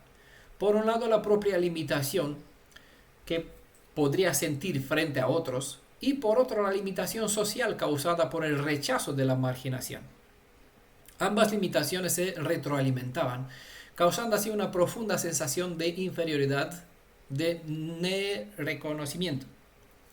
Pero hay una máxima expresión en el libro de Yeshayahu, donde esta clase de personas marginadas en la sociedad de antaño, donde evidentemente se le envía una invitación difícil de rechazar. Voy a leer Isaías 35, verso 3 al 6.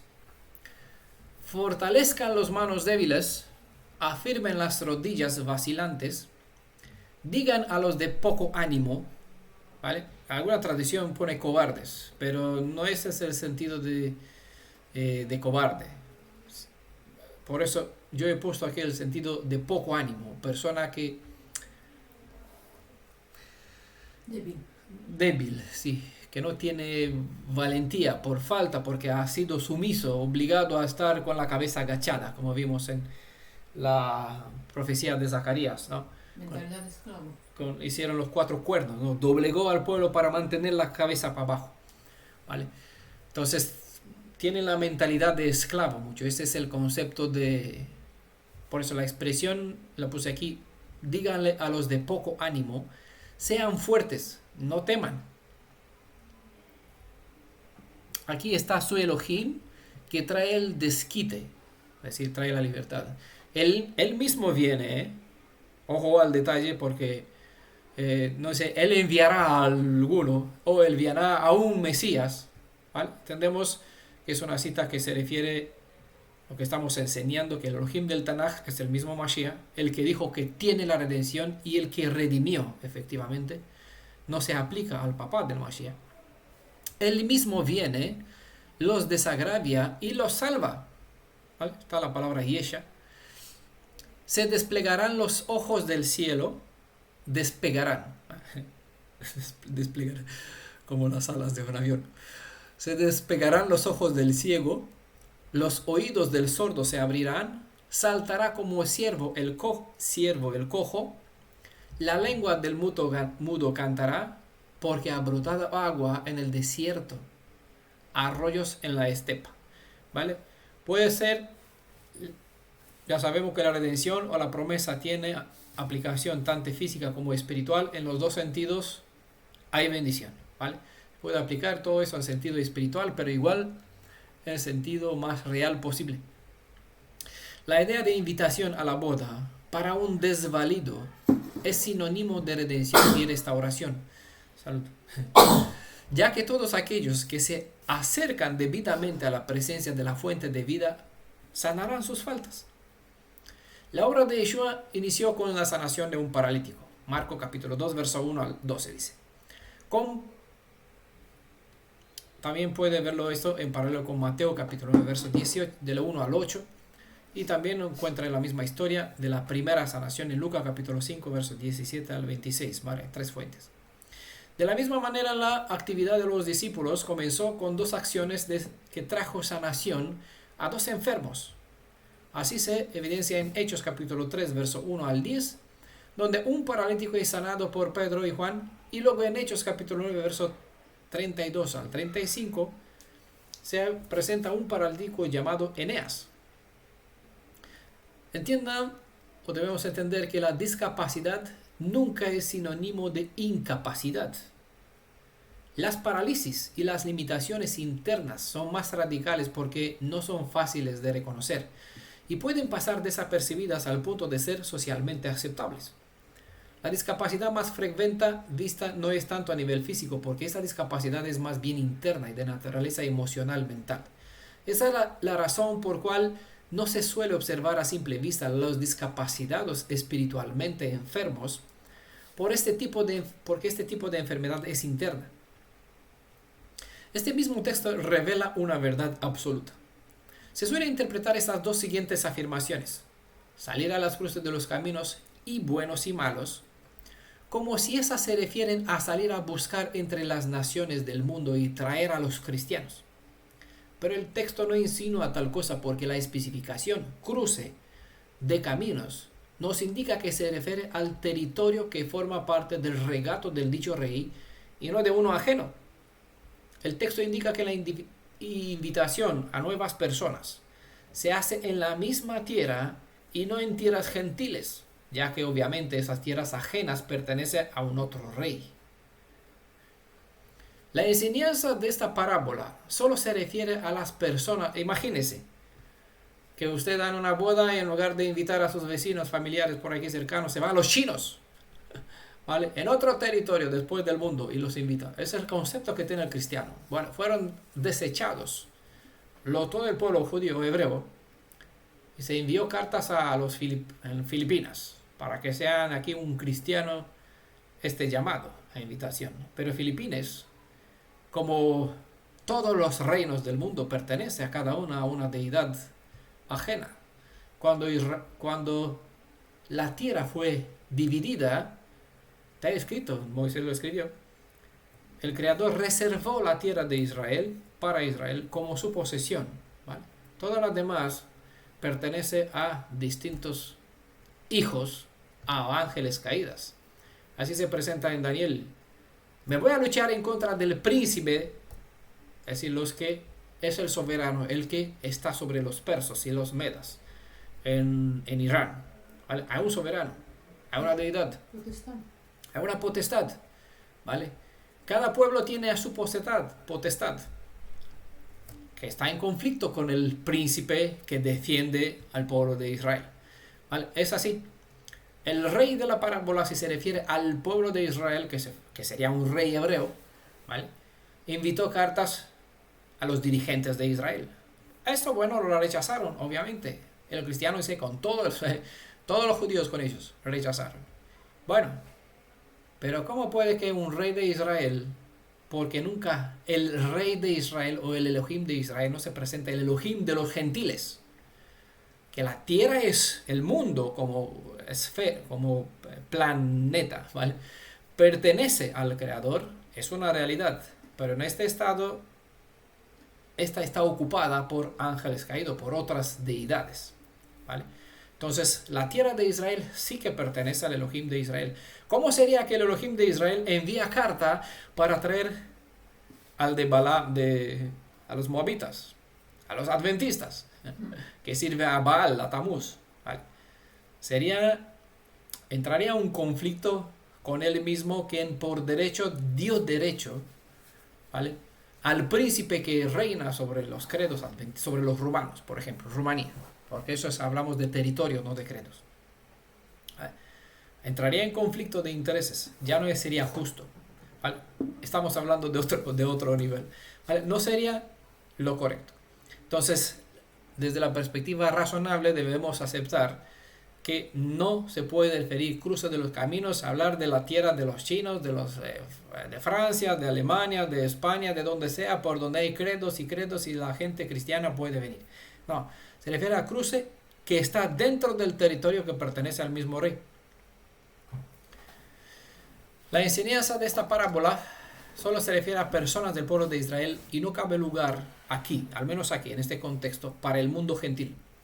En esta parábola se comparte una enseñanza exclusiva para los dirigentes religiosos de Israel, ya que ellos deberían saber que Yeshua era el Mashiach.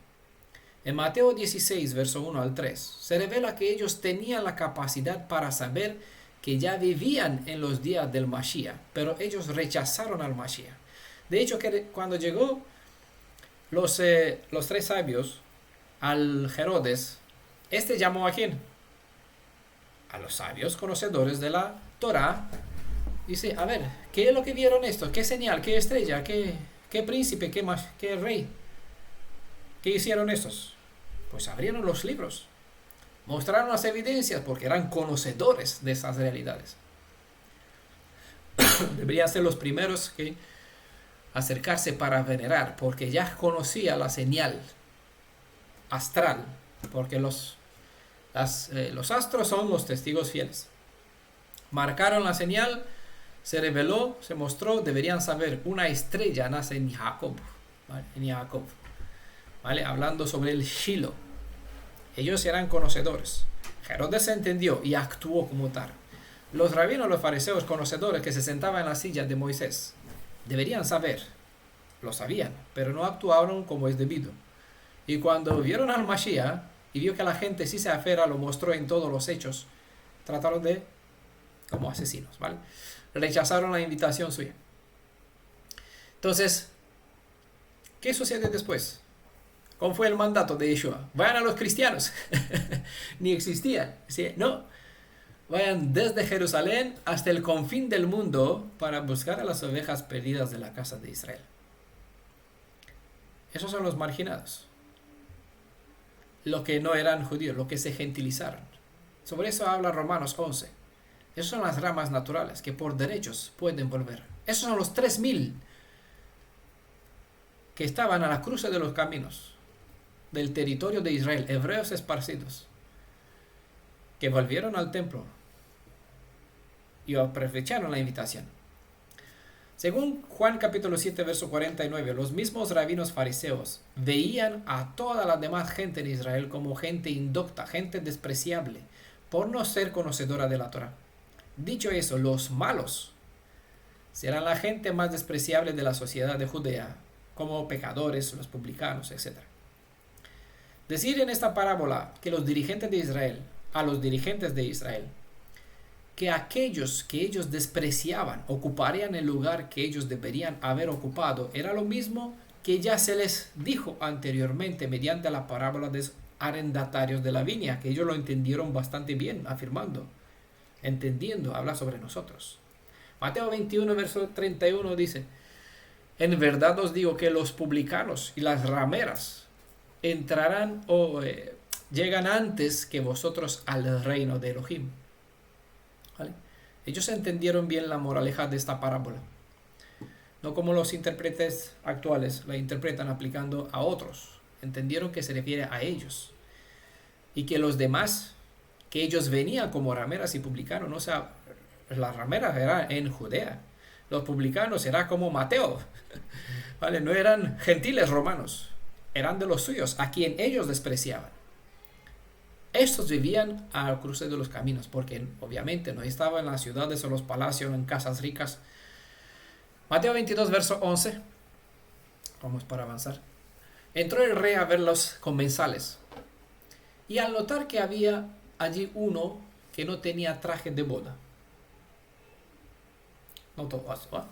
A veces leemos en Segunda de Crónicas, capítulo 16, verso 9, donde dice que los ojos de Adonai contemplan toda la tierra para mostrar su poder a favor de los que tienen corazón perfecto para con él. ¿Ah? Está aquí el detalle, porque se suele leer la mitad del verso. Para mostrar su poder a favor de los que tienen corazón perfecto para con él, ¿vale? Pero olvidamos que también puede suceder lo contrario, que los ojos de Adonai también descubren a aquellos quienes no les sirven de corazón. Y esto se aplica en especial para las personas que dicen ser hebreas, que se comportan como si lo fueran, pero no caminan en virtud de lo que dicen ser. Como hemos explicado en otras ocasiones donde hemos citado Mateo 5, verso 20 y Mateo 7, verso 23, no es suficiente hacer lo que nos corresponde hacer, sino que debemos hacer más de lo que debemos hacer, en tal grado que nuestra justicia sea superior a los de los fariseos. Por lo tanto, creer en Yeshua y hasta hacer tevilá en su nombre no es suficiente de por sí. Necesitamos de una vestimenta adecuada para poder entrar y permanecer y gozar en su presencia y a la de su Padre. Es decir, las acciones que producimos sean mediante los pensamientos. ¿Qué es eso? Pues la Torah sobre la mente, ¿vale? Ponlo sobre tu mente. Sea mediante lo que obramos con nuestra mano, es decir, la Torah sobre la mano, ¿vale? Átala a tu mano, póngalo sobre tu frente. Deben estar en acorde con lo que la Torah nos enseña. La vestimenta de uno es lo que hace, con lo que se presenta delante de los ojos de los demás o delante del cielo. Son las acciones, ¿vale? Apocalipsis capítulo 19, verso 8, pues creo que es una cita bastante evidente. Ojo, no es la vestimenta que tú consideres llevar o la que te apetece, es la que se te ha solicitado tener. Dice Isaías 61, verso 10, con gozo me gozaré en Adonai,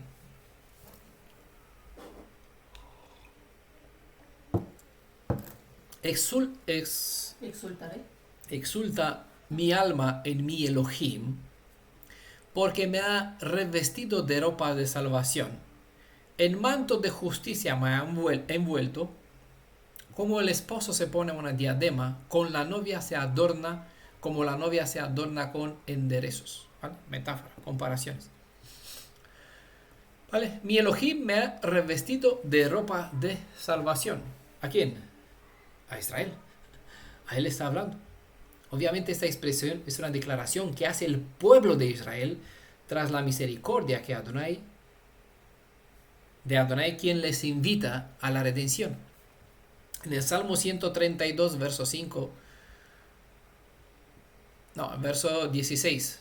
Salmo 132, verso 16. Dice, de salvación vestiré a sus sacerdotes. Recordamos que de Israel quiere hacer una nación de sacerdotes. de salvación vestiré a sus sacerdotes y sus amigos gritarán de júbilo. Todo Israel fue elevado a servir como sacerdotes a favor del mundo gentil.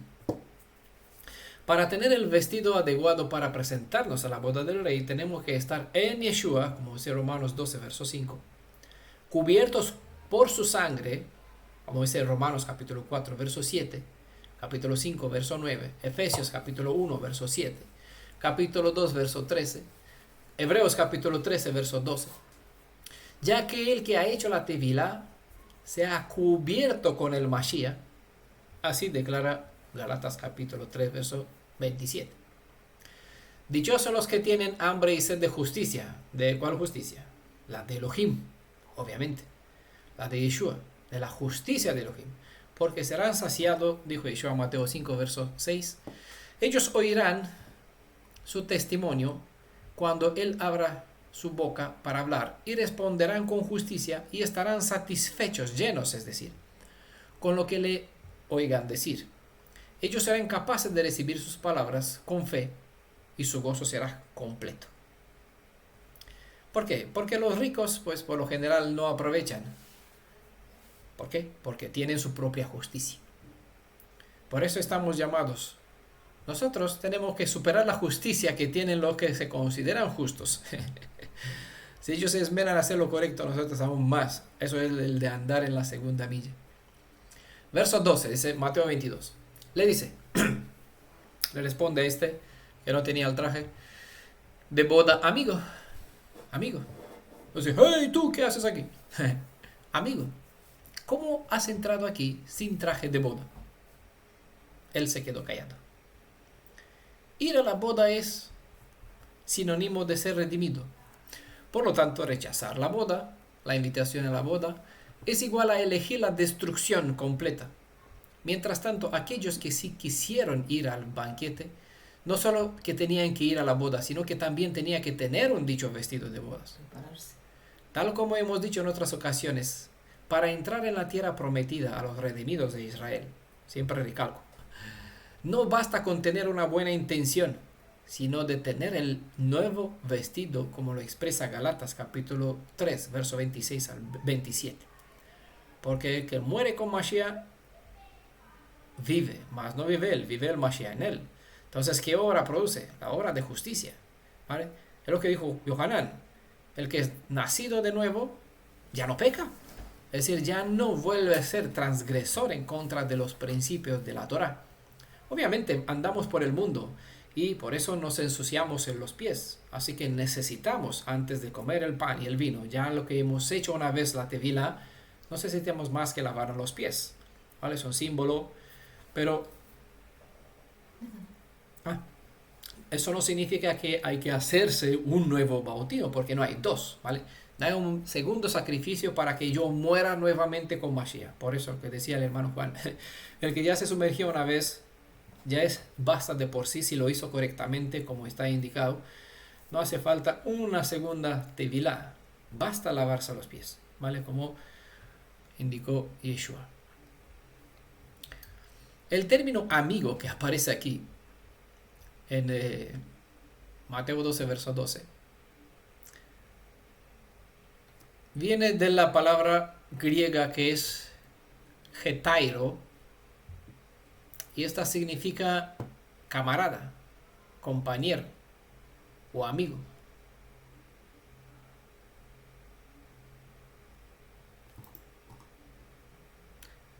¿Vale? Si se pregunta cómo podría dirigirse el rey con un término así de amistoso a uno que está a punto de matar, ¿cómo es posible? Pero este es el mismo término que usó Yeshua, porque quizás es una evidencia en este caso que muestra que Yeshua es el rey de la parábola, ¿vale? Yeshua usó esta misma palabra, esta misma expresión, dirigiéndose hacia Judá en el momento de la traición, cuando este con un beso vino a mostrar, mira, ese es el a quien supuestamente los ejércitos de los fariseos tenían que apresarlo, según Judas, para hacerlo rey a la fuerza. ¿Vale? Ellos tenían otros fines. Pero Judá lo traicionó sin saber que fue traicionado. ¿Vale? Mateo 26, verso 50 es donde se usa el mismo término, amigo. Le habla Yeshua a Judas.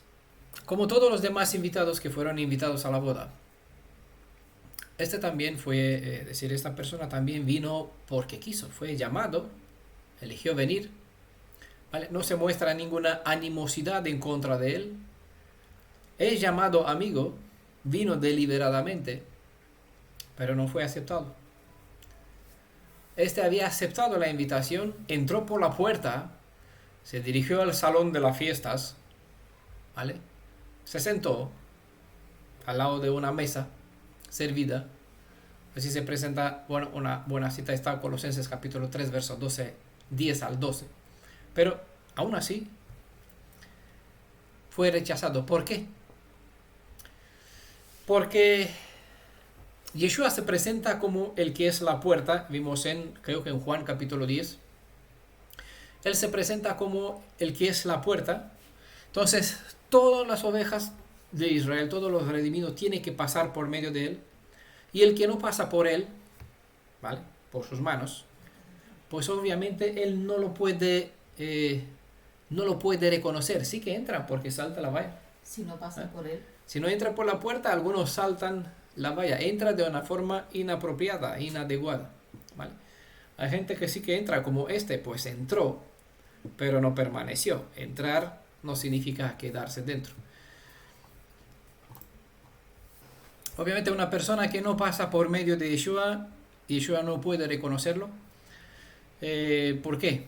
Porque cuando una persona entra en comunión con Yeshua, muere y resucita con él, entra en un contrato de unión entre la persona redimida y el Redentor, ¿vale? Hay un acercamiento a nivel de espíritu. Una parábola, de hecho no es una parábola, es una historia que también la hemos explicado, está en un estudio, es de una mujer que tenía una pérdida de sangre, ¿vale? Creo que algunos reconocen la historia, está por escrito también, lo tenemos en audio. Sucedió que en un cierto momento una multitud de personas pues se amontonaba, ¿no? Alrededor de Yeshua, pues lo tocaba, obviamente por la presión, había muchas personas, muchos lo tocaban por todas partes, y de repente él dice, ¿quién me ha tocado? ¿Recuerdan la historia? La mujer que tenía pérdida de sangre. Claro, todo el mundo, pues estás aquí en medio de la multitud, todo el mundo te toca, sí, pero sí, la mujer esa que tenía flujo de sangre. Alguien me tocó de una forma porque yo sentí que una fuerza, un poder salió de mí, ¿vale? Es lo que sucede cuando una persona tiene intimidad de emuná verdadera con el Redentor. Entonces eso es pasar por medio de la puerta. El portero obviamente conoce a sus ovejas y las ovejas la voz de su pastor. Hay quien salta la valla y así entra.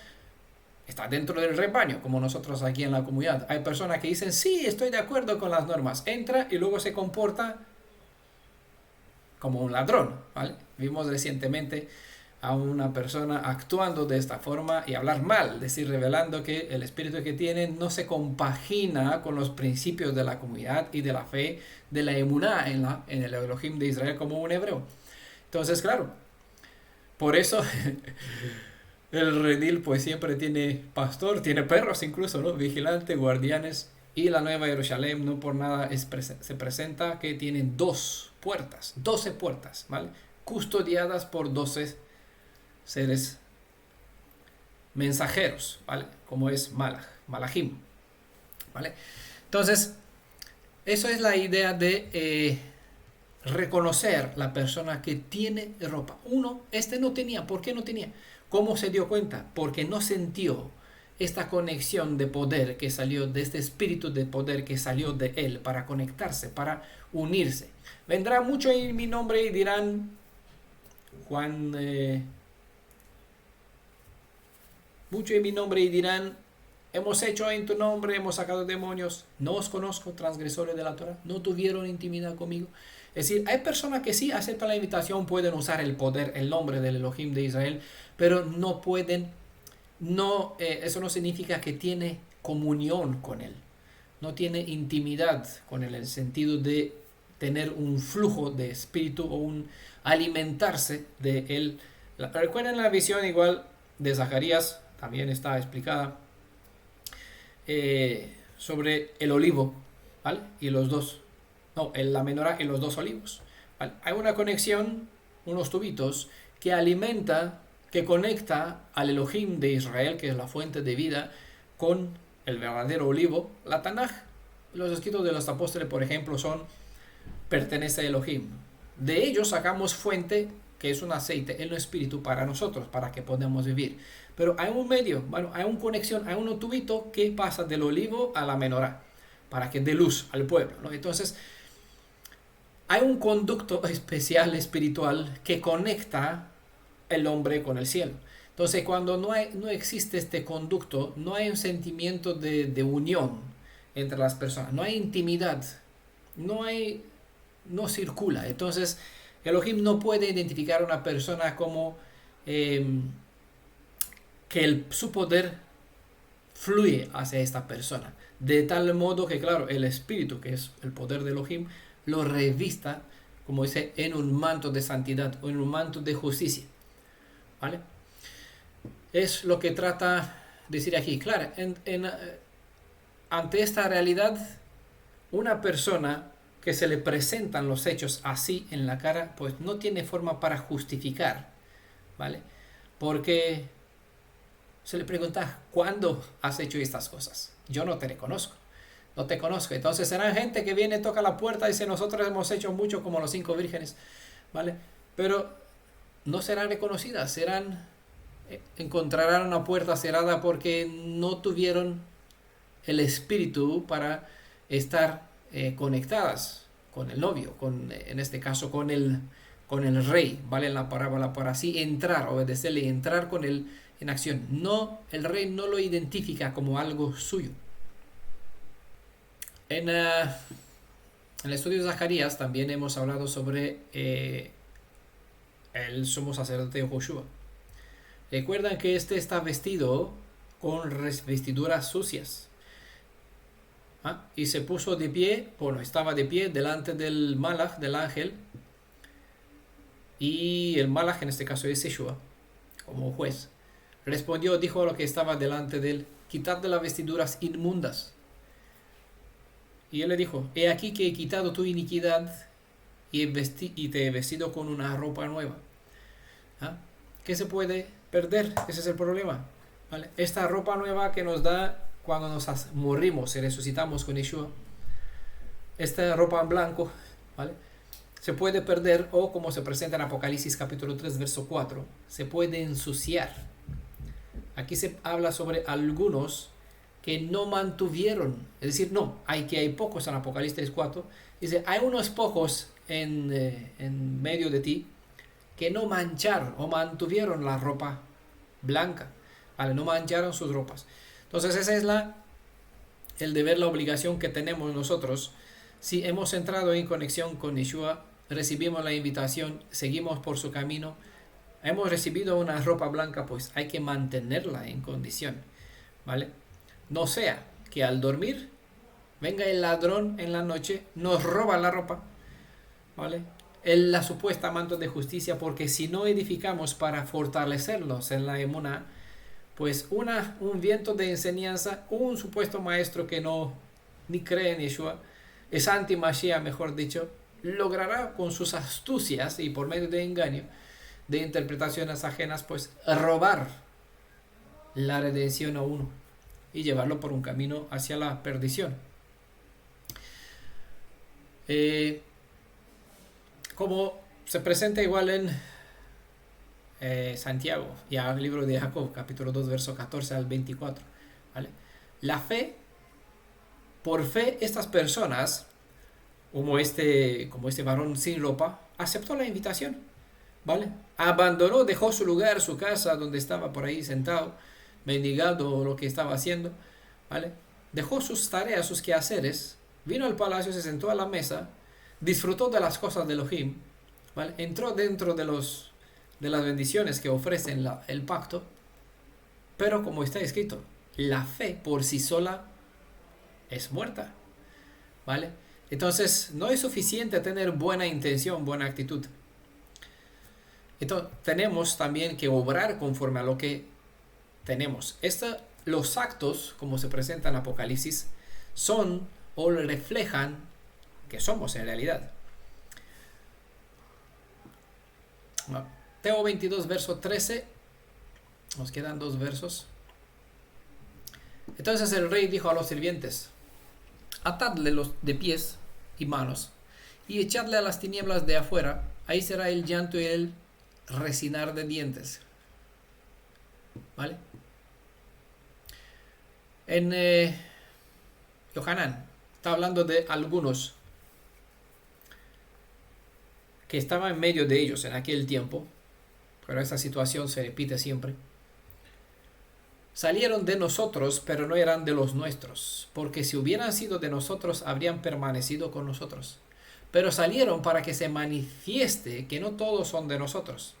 Si estas personas no se convierten verdaderamente, mientras aún tienen tiempo y posibilidades, pues, ¿qué sucede? Pues caerán en el mismo juicio que aquel varón sin vestido de boda. ¿Vale? Esta declaración, atadle de pies y manos y echadle en la tiniebla de fuera, es sinónimo de lo que se presenta en Apocalipsis capítulo 21. ¿Vale? Que fuera, es decir, que no entrará en la tierra de justicia el que no anda en justicia, porque el camino que pasa por medio de la ciudad, vemos en Apocalipsis, se llama, en el Tanaj, se llama camino de santidad. Entonces la persona que no anda, no se viste de santidad y justicia, ¿vale?, quedará fuera. ¿Fuera qué son? Los peros, la gente, ¿vale? La gente que no aprovecharon la redención, la ocasión, la oportunidad que Adonai les dio para comer del árbol de la vida, ¿no? Para que conviertan sus malos actos en obras buenas, para que cambie el camino desde la destrucción a vivir, ¿no?, a la vida. Ser atado de manos y pies es no poder hacer nada, ¿vale? Es decir, estar en la imposibilidad de tomar alguna decisión para cambiar el rumbo de tu destino, ¿vale? Es decir, se queda como está en Apocalipsis 20, ¿vale? O no, Apocalipsis 22, casi al final, dice: el justo, pues, que haga justicia; el que es pecador, pues, quedará en su estado. No hay más. Hay un momento cuando ya no hay más.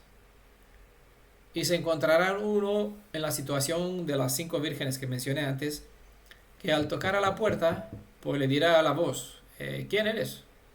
Nosotros las vírgenes. No os conozco. Yo, pues, entraron aquí conmigo, quien tuvieron que entrar.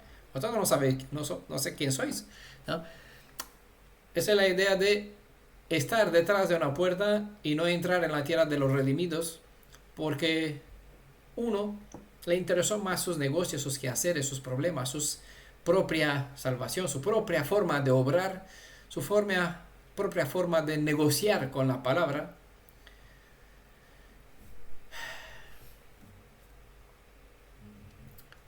Entendemos, según Ezequiel 33, verso 11 y Primera de Tito capítulo 2, verso 4, que el Redentor de Israel quiere redimir a todos. Mas esta parábola nos revela que la responsabilidad en cuanto a la redención personal recae sobre la misma persona, quien puede que es consciente o no de la redención de cual beneficia, o puede que no es consciente.